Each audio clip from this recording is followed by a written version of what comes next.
Good morning, Sherwood Forest. I hope you're having a great day. Today, we're going to be doing a quick activity called Pinch Pots with Serenity. That'll happen a little bit later. But we also have a very special guest with us today, someone who's been a part of our organization since a long time. I would probably say 99, 2000. Probably been his first summer at camp. He's worked in lots of different parts of the program. He's also been a camper at the program, so he understands the challenges and natures of being a Sherwood Forest camper and how much fun it was. And now I'd like to introduce Erin Foster. Hey, Erin, how are you? Hey, Kareem, I'm good. How are you doing? I'm doing great, doing great. So let's first start off. When was your first summer? My first summer at Sherwood Forest was in 1999. I was 13 years old. Oh my gosh. My first summer was 2002, and that would have been what, right when you were getting ready to graduate? Yep, that was when I was in second year, which is now Journey. Oh my gosh. It is so crazy to me to think that we've known each other for that long. Um, I know. so just let's see how things are going here with our Sherwood Forest staff. What was your first cabin? What's your first cabin group? I stayed in Sassafras in Sycamore. Ooh, was that when Sassafras? Oh, Sassafras hasn't really changed. Yes, it has. No, it hasn't. Is that the one that's because like it's Sassafras and Willow are on the same porch, right? Yeah, Yeah. So those are yeah, the ones, Sassafras and Willow right next door to each other. and that's the one that's right next to the bathroom. Yes. Yep. Yeah. Do you remember who your counselors were? See if you can dig back that far. Yeah, oh yeah, I definitely remember so my first summer in Sassafras, my counselor's name was Aboom. A We boom. just had the one counselor. Mm. Um, and he was awesome. He was awesome. And counselors make the difference at camp, right? When you have a great counseling pair or a great team that you work with, just it makes that whole experience the best. My first co-counselor was Alexis Miller, and you were our CIT. Yep. Yep, I remember that. I remember going on you guys' overnight and everything with you guys. That's awesome. Kelly has already hit the ground running here with questions, so let's go ahead and drop in. Her first Okay, question is perfect. um, favorite memory as a camper? And this question actually Hmm. comes from one of our campers. It's, I think Layla Joshua asked this question. Okay. Favorite memory as a camper. Let's see. It's kind of hard to narrow down Mm one. So let me think. Um,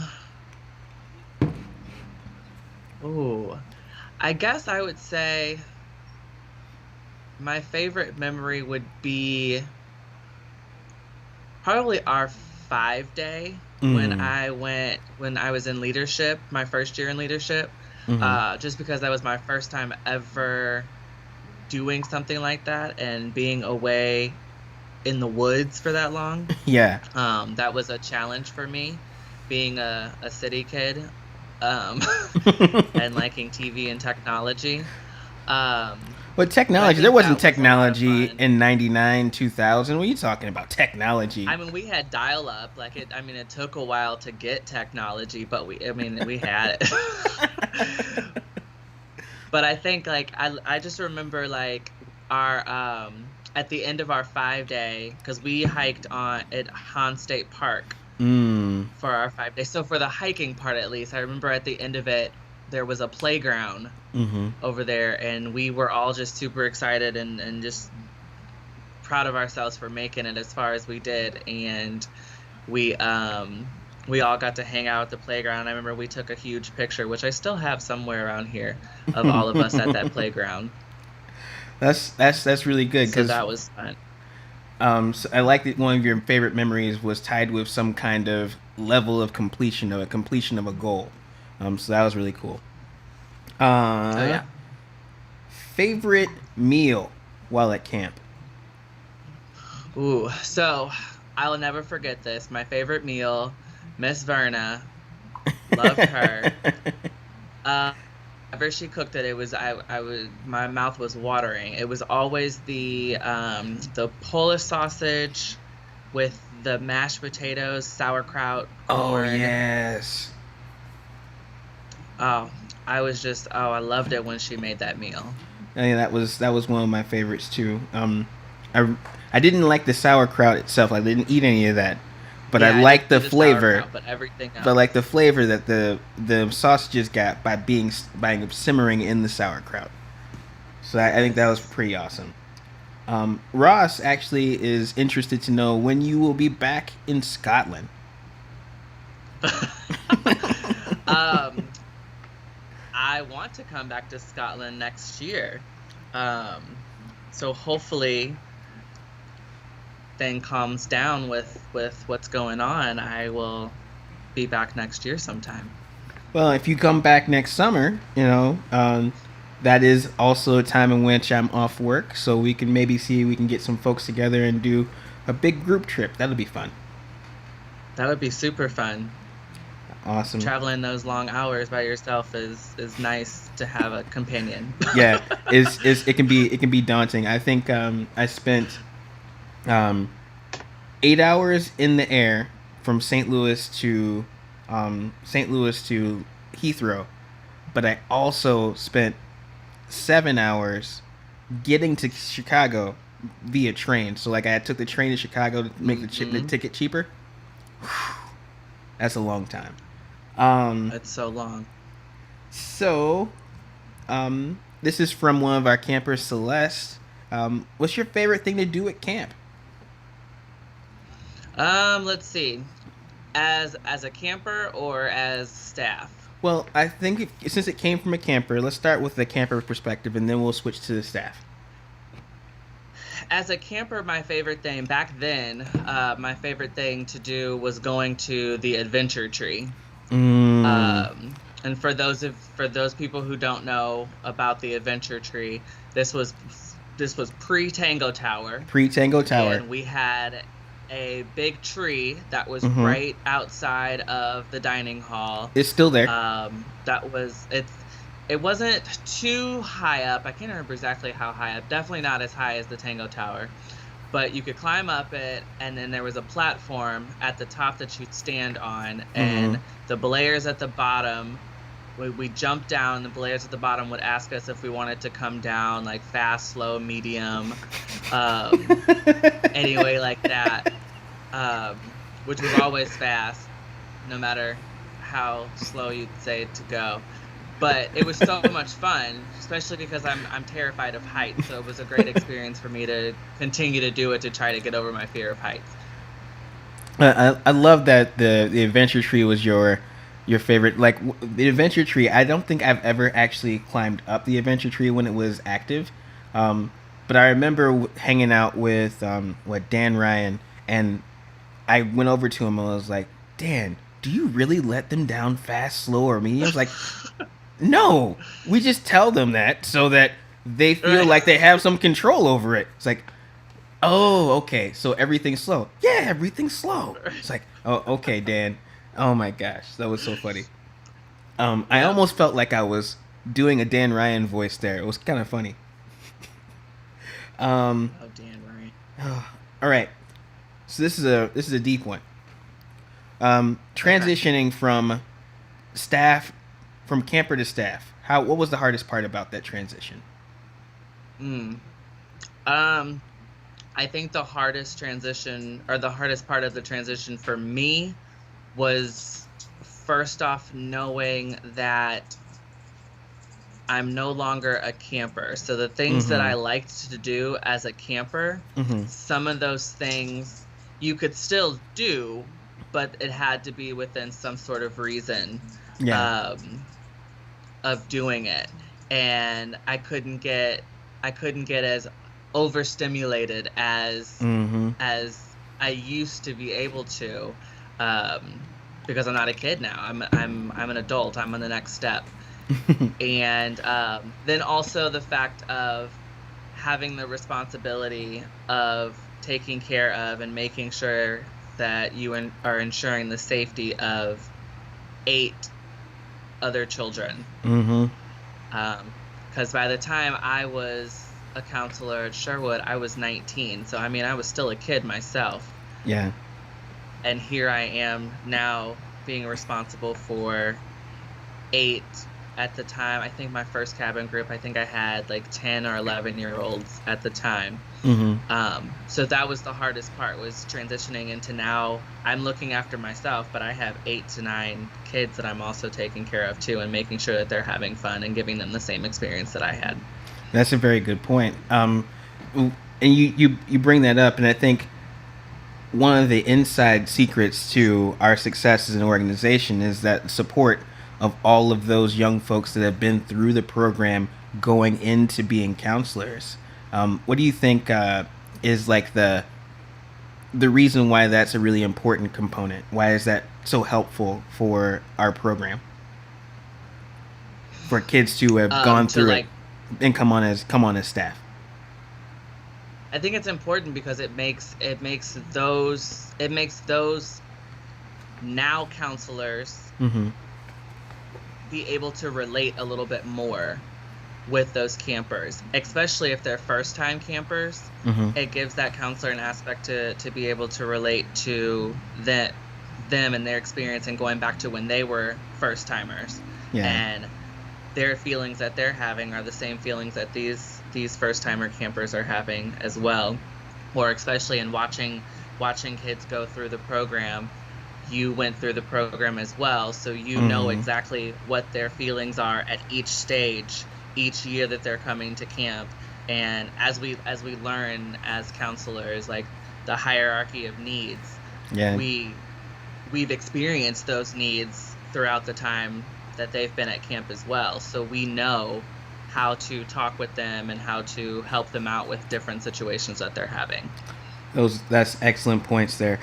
So on a little lighter note, Kelly asked, um, do you recommend cooking a soggy frozen pizza on a grill in a park?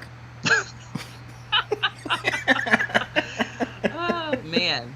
So I would say I'm glad that she added the in the park part of it. I Mm-hmm. would say that that's a horrible idea. And in that experience, so thanks for asking, Kelly. We were on our trip to Tennessee, to Nashville, Yeah. and my co-counselor Clark, who actually was one of my campers, and I was her counselor a couple years before that. Um, we advised our group that pizza was probably not the best idea for cooking on a trip when you're gonna have a cooler Yeah. of ice to Mm-hmm. keep food chilled. Yeah. But they insisted, so we let them, because what better way to learn? Um, we got to the park. They got the pizza out of the cooler, and the pizza was just dough, wet dough. No tray, no nothing. And if you've been to grills in the park, they're Yeah. not the cleanest or not the sturdiest either. No. So, yeah, they got to experience trying to make a soggy pizza on a park grill, and it did not turn out the best, Uh, needless to say. One of my favorites was we went to Chicago with an adventure group. This would have been like '09. Um, our journey group in '09. And they wanted to have, you know, tacos. They couldn't decide on whether they wanted chicken or beef. I explained that we only had a microwave. So whatever you decide to do, realize that the only thing that we have to cook with is a microwave. So they went to the store and got one bag of dino chicken nuggets, right? The little dinosaur shaped chicken nuggets, and some cheese and some tortilla shells. They had portioned it out. The serving size called for 2 nuggets per person in order for it to meet the serving requirements on the back of the box. They only got one package of these things. Um, so we go through eating, and it's like, how's everybody doing? It's like, man, that wasn't enough food. I told you that before you went to the store. So yeah, you learn a lot with these trips. But I think one of the excellent things as Oh yeah. teachers, right, is that we have to let them figure it out, and we have the Right. conversation afterwards about, maybe that wasn't the best choice. What's another alternative that we can do for that next time? And there's some times that we it's not like we're gonna go hungry. We're gonna figure it out, but Exactly. I need you to be the ones responsible for your learning. So Right. Right. so Yeah, those, they definitely didn't go hungry. We definitely made sure that they had food. yeah. Oh yeah. So we So yeah, no soggy pizza on a grill. so Jeff and I actually bought pizza, but we let them go through the process, right, of trying to make this dinner work out for them. All right, so it's picture time. So we're gonna dig into some old pictures here, and you're gonna tell me what's going on in them. So you may need to check out your screen here. Um, I'm gonna say that this one is a picture of you and Kelly. Where is that in camp? This is in Shantoa. Mm-hmm. I think actually I was the village director of Shantoa Mm-hmm. that year. And this looks like it might be, this was either her challenge or trek year. Well, Kelly could probably tell us in the comments. We'll let her dig into that. Man, but this is like takes us back. If you haven't been to Yeah, this is the Shantoa, end of camp. yeah, if you hadn't been to Shantoa, this is one of my favorite villages, right? It's one of those, just walking up Hmm. the hill into Shantoa is just absolutely gorgeous. Um, but yeah, Yeah. the mad scramble on the last day of camp, right, to clean everything up, it's the absolute worst. Yeah. All As you right. see Josh Shop with his trash can and dustpan. Yep. Because he's probably been asked to go back to the cabin 3 times already to clean the cabin up again. Right. All right. Oh, this is another good one. This is you and Kelly, probably in the staff lounge. Oh, it's definitely in the staff Yeah. lounge, right by the air conditioner. Yep. Yep. This is, I believe this is after Kelly started work. Either, no, this might be either after she's starting to work at camp Mm-hmm. or her journey or her adventure year. Could be like a planning session. Because I It's. think I had that same pink watch on. I think I had that pink watch for a couple years I like how you can place things before by. it finally broke down. I like how you can place things by the type of watch you have on. That's Yep. some skill. All right. So, what if it's Wednesday? What color are we wearing? Pink. Yes. So On here's Wednesdays we wear pink. a pink crew on Oh, Wednesday. Oh, those are some lovely oh my folks. gosh. It's, Ricky was like adamant that summer to make sure he was like the pink patrol that summer to make sure that people were wearing it. I think I even joined in. I have one pink shirt. It's an old soccer jersey. So I wore that on my Wednesdays. And there couldn't be a photo album of you complete without pictures of you being on stage at Sherwood. Here's another good one. America's top student. Was that what it was called? Yes, America's America's Next Top Model Student. next top model student. Yeah, that was Oh a my fun. That's a gosh. fun play. We actually did that a couple times. Kelly has told us that first one was Trek 2012. The second Okay. picture, Yep. where you were in the staff lounge, was CIT when you were the CIT director. CIT one. And then the rest were when she was in staff. Um, but yeah, that's pretty much all of the stuff we've got. I just wanted to say thank you again for being with us today, Erin. It's been a lot of fun. Of course. Of course. Thanks for having me. Absolutely. We're gonna finish our broadcast today, folks, with a activity called pinch pots. Please enjoy. Hello everyone, it's Serenity, and today we're going to be making clay pinch pots. So we do have some safety considerations before we start this video. This project involves using clay, water, and your hands to create a pot. Wear an apron or old t-shirt and pants so you don't mind getting dirty. Modeling clay into objects can be very messy. Alright, let's get started. Okay, so the first step is to take your clay out of the jar.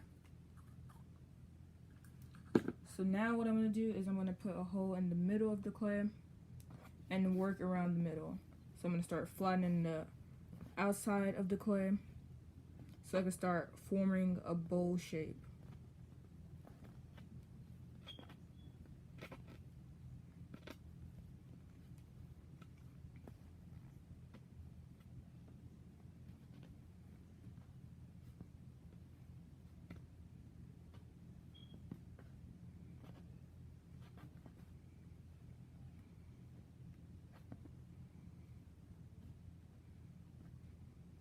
So I'm just pinching around the outside of the clay.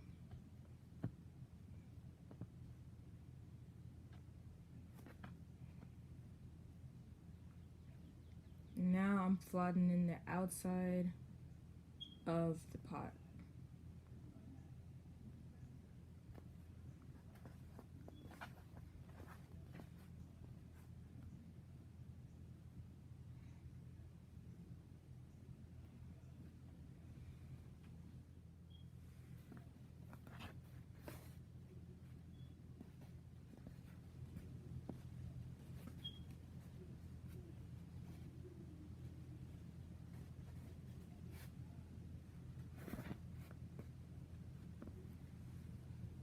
So now that I'm done forming the bowl, I'm going to make some designs around it.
Alright guys, I finished my bowl. Hope you all have a great summer.